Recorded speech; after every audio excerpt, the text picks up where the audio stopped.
Pinatatawag ka ni Warden. Try mo.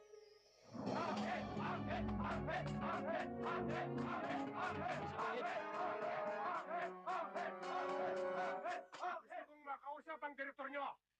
Ang direktor nyo! Hindi na namin kayang tiisin ang hirap na ginagawa nyo sa amin sa loob ng pinagawang ito. Buryong na kami! Wala si Direktor dito. Nasa abroad siya. Kaya kung ano gusto niyo parating sa kanya, sabihin na lang niyo sa akin. Ah! Wala kang kwentang kausap. Wala akong pakialam. Kung saan man lupalop ng daigdig nagpunta ang demonyo ng direktor. Ang mahalaga, pakawalan nyo kami rito. Kapag hindi nyo kami pinakawalan, kada 30 minutos, merong isang hostage na babagsak. Kada 30 minutos. Tandaan niyo yan! Nakikiusap ako sa inyo. Huwag niyo itama yung mga bata. Wala silang kinalaman dito. Narinig mo, Warden! Ayos! Ano? Sige! Sir! Tulungan niyo ako, sir! Masaka nila lamang yan, Warden! Entrada pa lamang yan, Warden! Palago! Ipasok ka dyan! Pasok!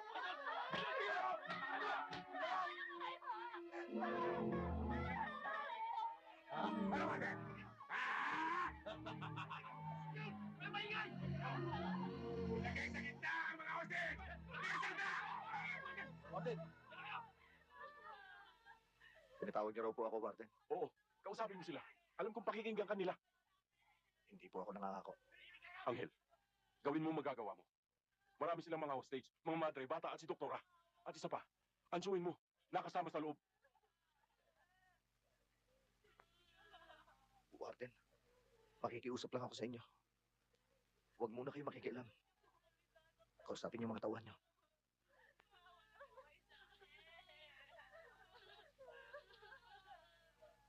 Kosa, buksan niyo na ang pinto. Mayor, diskarte ni Turco to. Huwag na kayo makialam.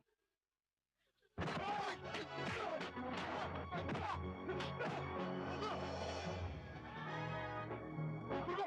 Si Mayor! Diyan makikialam yan. May kalalagyan tayo.